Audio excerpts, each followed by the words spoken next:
Gupta sir, आज आप भगवान वाल्मीकि के प्राकट्योत्सव पे पहुंचे हुए, क्या कहेंगे?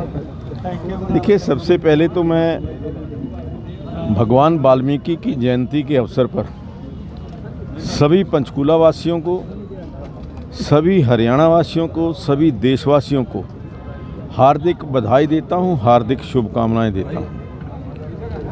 महर्षि वाल्मीकि, भगवान वाल्मीकि कहें, उनका जो संदेश जो हजारों वर्ष पहले उन्होंने दिया था, समानता का संदेश, समरसता का संदेश, हम सब एक हैं, कोई ऊंचा नहीं, कोई नीचा नहीं, सब बराबर हैं। और उन्होंने जो संदेश दिया था वो शिक्षित बने, संगठित बने। सभी मैं आज अपने वाल्मीकि समाज के भाइयों से कहना चाहूँगा कि चाहे आपको एक वक्त की रोटी कम खानी पड़े, लेकिन बच्चों को शिक्षा ज़रूर दें। जितनी ज़्यादा से ज़्यादा शिक्षा बच्चों को देंगे, उतना ही समाज उन्नति करेगा, उतना ही देश उन्नति करेगा। तो मैं समझता हूँ कि आज जब हम भगवान वाल्मीकि की जयंती मना रहे हैं, और जैसा कि यहाँ के आयोजकों ने बताया कि हमारा भगवान वाल्मीकि जी का जो सेक्टर 12 के अंदर भवन है वो इनकम्प्लीट है, उसके लिए मैंने 11 लाख रुपए अपने जो DQ है उसमें से देने की घोषणा की है।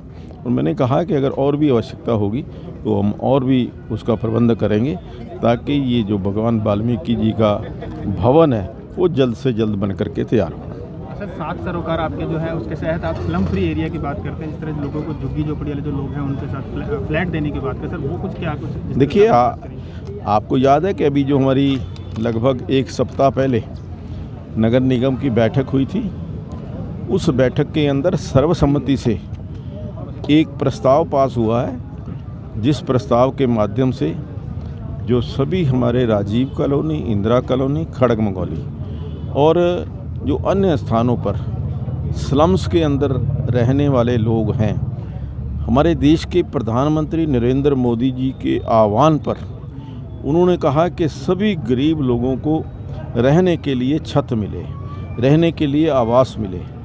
उनकी घोषणाओं को देखते हुए, उनकी इच्छाओं को देखते, उनके आदेश को मानते हुए हमने यहाँ पंचकुला के अंदर सभी जो हमारे स्लम एरिया के अंदर रहने वाले लोग हैं उनको प्लॉट देने का प्रस्ताव पास किया है, और मुझे आशा है कि वो जल्दी ही इसके ऊपर कार्रवाई होगी। सर, एक नशे के प्रति आपने काफ़ी दुख जताया कि काफ़ी जो युवा लोग हैं नशे के प्रति जो है जागरूक होते जा रहे हैं, जबकि उनको नशे से हटना चाहिए। इसके प्रति आपने यहाँ तक भी कहा कि अगर कोई नाम बिना लिए मुझे बताता है तो मैं उस पर कार्रवाई कराऊंगा। सर, ये कुछ कैसे? नहीं, देखिए, मैंने जो अपने 7 सरोकार कहे हैं उनमें सबसे पहला हमारा जो सरोकार है वो है नशा मुक्त पंचकुला।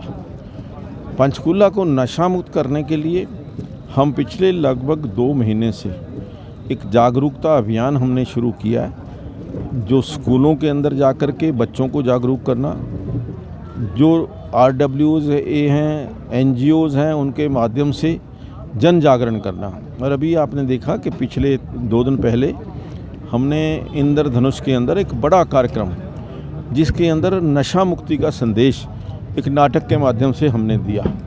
और उस कार्यक्रम के अंदर जहां 1000 बच्चे प्लस हमारी NGOs, RWs, लगभग 1500 लोग वहां उपस्थित थे, उसके साथ साथ 35,000 बच्चों को सीधे अपनी लिंक दे करके स्कूलों के अंदर जो वो कार्यक्रम था वो उनको दिखाया, ताकि उनको एक मैसेज आ सके, उनको ये प्रेरणा मिल सके कि नशा किस प्रकार से अपने आप को, व्यक्ति को खोखला करता है, किस प्रकार से देश के ऊपर भी इसका प्रभाव पड़ता है। क्योंकि यदि हमारा युवा नशे की लत में पड़ जाता है तो उससे देश को बड़ा भारी नुकसान होता है। सर, लगभग 6 महीने पहले PWD रेस्ट हाउस में भी एक नशे के ऊपर मीटिंग हुई थी, जिसमें आपने कुछ दुकानों को चिन्हित करते हुए पुलिस विभाग को कहा था कि ये सड़क किनारे जो दुकानें खड़ी होती, जो ये पुरानी गाड़ी में सामान बेचते हैं, इनको हटाया जाए। अब तक उस पर कोई कार्रवाई नहीं हुई है। कार्रवाई 2 या 3 अभी भी मेरे ध्यान में है। एक तो यहाँ